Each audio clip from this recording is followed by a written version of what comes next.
Hi, I'm the Master Livy Cherbulenko, and in this series I explore the typical mistakes of people rated anywhere between 8,000 and 2,000. This is a first reaction, no engine analysis of a chess.com game played between 1840 versus 1839. Let's start. Alright, so e4, c5, the Sicilian defense, knight to c3. This is not the main move. Typically they play knight f3 and then d4, which is called the open variation. Knight c3, usually they do not play d4, which means they don't open up the game. They typically put the pawn on d3, so that's the closed variation, alright? So e6, okay, that's one of the moves. Black can also play d6, they can also play knight to c6, develop the queenside knight, the kingside knight. They can also play g6, feint to the bishop, put pressure on the long diagonal. So there's not just one idea for black, there's multiple ideas. But e6 is okay. Bishop to c4. Now this is a little bit kind of weird, right? Because we put the bishop on a blocked diagonal. The rule of thumb is you put the bishop on c4 if black has committed the pawn to e5. If the pawn was on e5, for example, let's say black played e5, then bishop c4 makes way more sense, because then the diagonal is not blocked and it puts huge pressure on f7, which is the Achilles heel in chess, the weakest link for black, as is f2 for white, right? So then it makes sense, but until your opponent commits to a pawn on e5, if they keep a pawn on e7, or especially if they play e6, it does not really make much sense to put it on c4. Why would you put it on c4 if it is blocked by this f7 e6 barrier? Doesn't make much sense. Plus black can play like in the future d5, right? So that doesn't really make that much sense, okay? So bishop c4, yeah, I'm not so sure about this, but okay. Black play d6, okay, that's fine. f4, that makes sense. Knight to c6, pawn to d3. Like I said, white plays the close variation. White is not interested in opening up the center, as usually happens in the open variation of the Sicilian, but rather white wants to attack on the king side. When we attack on the side, we want to keep the game open. You can't like play also openly in the center and also attack on the king side. Typically, the side attacks work best when the center is more stable and more closed, okay? So basically white's main idea will probably be, after knight f3 and castling, will be to play f5, okay, to attack e6 and f7. Let's see, bishop e7, knight f3, pawn a6, threatening b5, right, attacking the bishop, and also threatening knight a5, by the way. And now after knight a5, white won't have bishop b5. And so this is, although right now this bishop is blocked, but eventually white could try to maybe like make it a bit better, right, by playing f5 and putting pressure on e6, right? So potentially, although right now it's like blocked, eventually white could make sense of it by playing f5, okay? So that's why black might try to win this bishop, right, with like knight a5. And again, bishops are stronger than knights. Bishops are like 3.5 points, knights are 3 points, because bishops are long range pieces, right? So that's why whenever you can, if you can trade a knight against a bishop, that's a very good deal. So that's why knight a5 is a big threat by black. a4. This has pluses and downsides. The plus is it prevents b5, at least for now. The downside is it weakens somewhat the b4 square. But granted, white could eventually move the knight away and play pawn to c3. You know, but if they move the knight away from c3, they no longer control the center as well. They no longer control d5 as well. So if white moves the knight away, then d5 will become even easier for black. So yeah. On the other hand, white could play a3. The downside of that is it doesn't really control b5. So black could easily play b5. The upside is they have a better control of b4. So there's always this, you know, advantages and downsides to these moves, okay? So, but okay, a4 white played, queen to c7. This is not the best move. This is like, it's just not the best, because in the opening you should prioritize minor piece development. Minor piece development, especially king side minor piece development, so that you can castle quickly. And then the queen is the last piece you should worry about. First is minor pieces, castling, and then you can worry about the rooks and the queen. It's just not top priority. The only point I can see, maybe they want to prevent e5, right? But like maybe they thought that if they go knight f6, maybe they were afraid of e5. I think it should be fine, I guess. e5. I think it should be fine. Maybe black can take when knight d7, attack it again, then queen c7. It should be okay. But okay, white decided queen. And guess what? If white's idea is really to play e5, white could play now queen e2 anyway. Even e5, right? After knight f6. Let's see white castle. Well, white could have played queen e2. And after knight f6, play e5 anyway. So I could just transpose. Yeah. So I think queen e2 would have been interesting actually, if e5 is the idea. But white castled, so when e5 is not very idea. Knight f6, okay. Queen e1, that's actually a pretty good move actually. That's a typical idea. In the close, again, when the game is close, we attack on the side. And of course we want to attack the king. And this is a typical idea, because right now the queen does not participate in any attack. Like black will just castle, and the queen is just isolated from the king side, doesn't do anything. So that's why white plays queen e1. They want to transport the queen to the king side. And depending on the situation, they will put it either on g3 and then put pressure on g7, or on h4, where it can potentially put pressure on h7. Right? So g3, if they put the queen on g3, that will be connected with ideas like f5 and then bishop h6, right? Because the king will be on g8, so the pawn will be pinned. Or if they put the queen on h4, it will be connected maybe perhaps with ideas like knight g5, right? And then attacking h7. But this is a good move. This is the best idea in the closed Sicilian. You absolutely have to bring the queen to g3 or h4 in order to attack successfully the king. Okay, castles, f5. This is a typical idea. This is a pawn sacrifice, but why?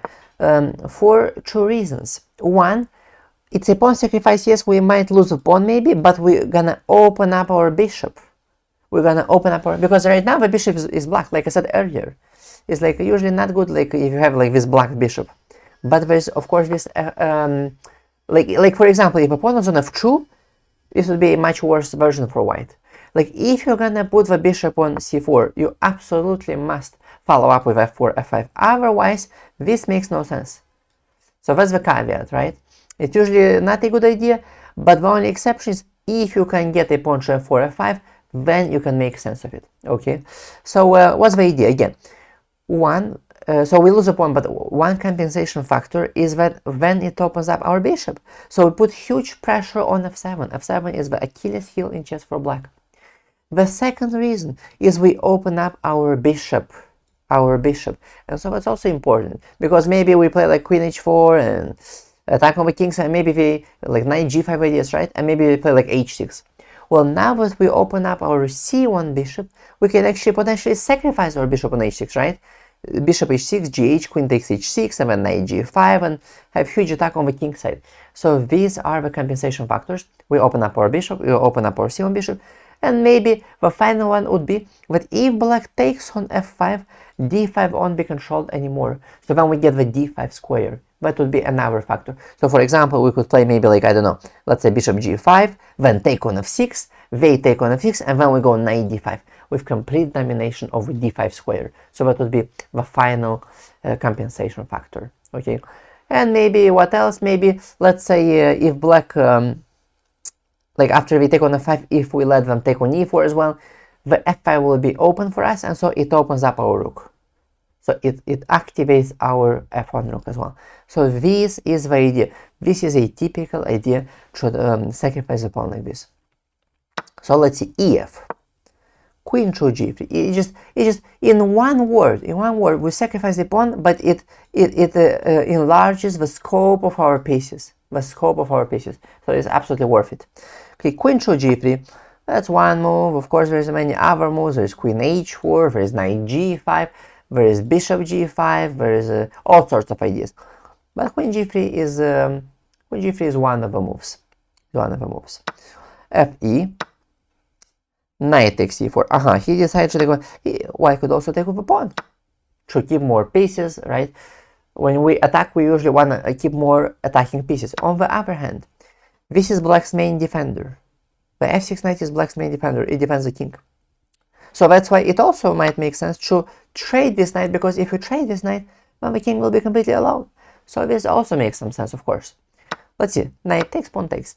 White is down a pawn. However, white has pretty good activity. This bishop is pretty good. putting huge pressure. This rook is open, right? Putting pressure on f7. We're also, this bishop on c1 is open, threatening bishop h6. The queen is pretty good, right? g7 is weak, black's king is alone. Black's queen on c7 is pretty passive. Rook on a8 is disconnected and passive. Bishop on c8 is passive. So although black is down, white is down a pawn, but I believe white has quite interesting compensation. Let's see. Bishop f6, now that's a good move. That activates the bishop and that defends g7, which is also a weak link in black's position. So that is a good move. Knight h4, threatening rook f6, but also threatening ideas like knight f5, increasing the pressure on g7. So this actually makes sense, knight h4, okay. Knight through e5. So black ignores rook f6 with a counter threat of knight takes e4. That's interesting. Another move, what would be?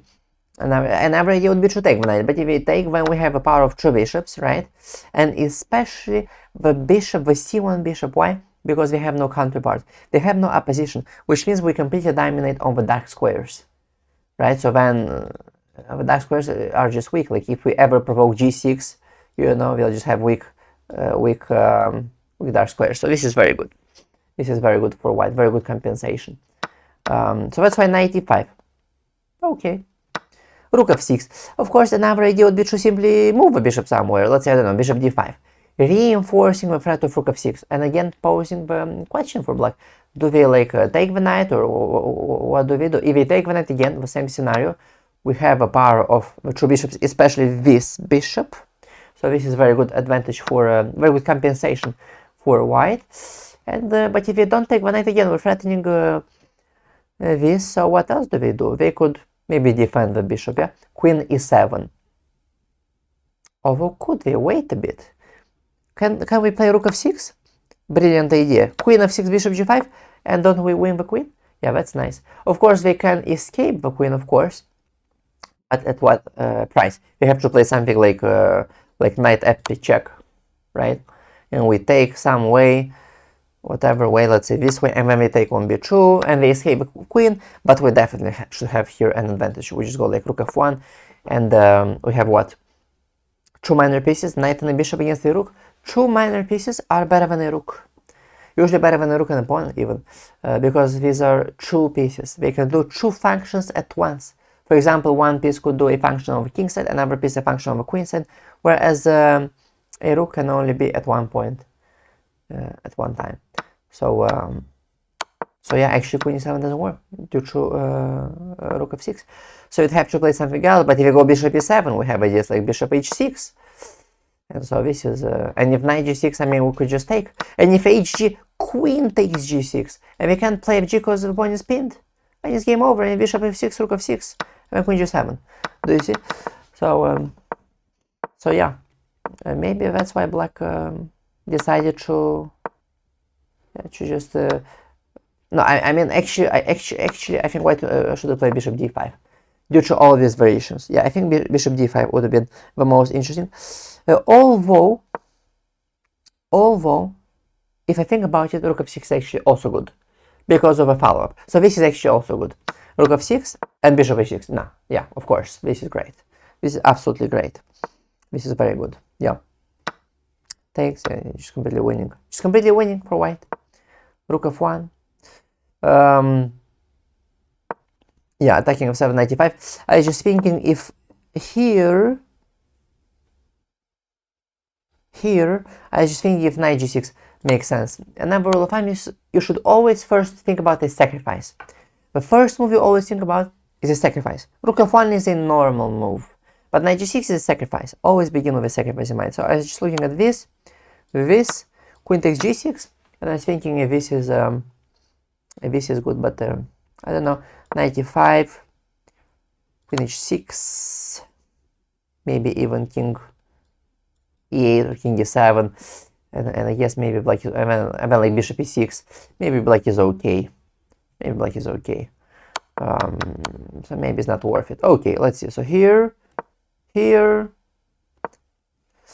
f3. Well, it makes sense because the knight is a main guardian of f7, so it makes sense to trade it. Yeah, that's actually a very good move. Yeah. Knight g4. Interesting. I mean, if we just take, I mean, we could just take like queen f3 and it's over. It's triple attack, and if bishop e6, just rook takes e6, game over.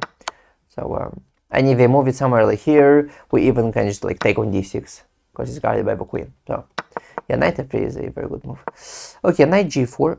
Okay.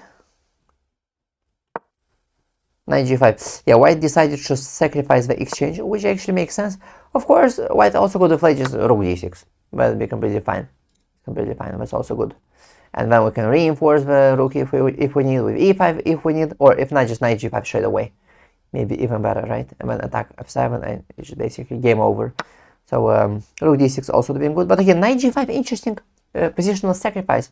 So we sacrifice, but then we have the idea that it's okay, because next we're threatening rook f7 anyway, win the queen, and bishop e6 doesn't work, we can just play knight e6, winning the game. So I guess that was the idea. Okay, queen b6, I guess threatening some checks, some queen b2. Okay, this should be completely winning for white. Let's see, rook f7 check, king g8. Okay, actually I believe white should have a winning move here, but even with king 8, white would be completely okay. Queen f4, that's okay. I mean, threatening like check, right? All sorts of checks, threatening here and here. But I believe white doesn't white have a better move. What about queen c3? Doesn't this make more sense? Threatening checkmate in one move. And if c4 check is king h1, let's say, and it's threatening queen g7, I don't think black can stop it. I think it's over. So this actually wins on the spot. Queen c3 wins on the spot. And by the way, if black play king d8, is the same. Is the same. Queen c3 wins on the spot.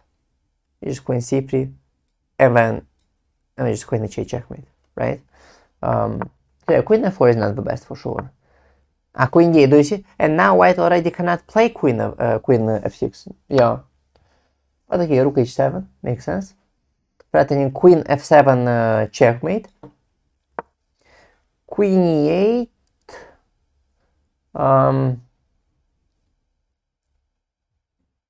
Okay, queen f6, yeah, that's a good move, that's the best move. Threatening rook h8 or queen h8 checkmate, that's a winning move. Bishop f5, desperado, and queen h8 checkmate. Yeah, okay, that was an interesting game. I hope you enjoyed the video. If so, like, comment, subscribe, and I'll see you in the next one.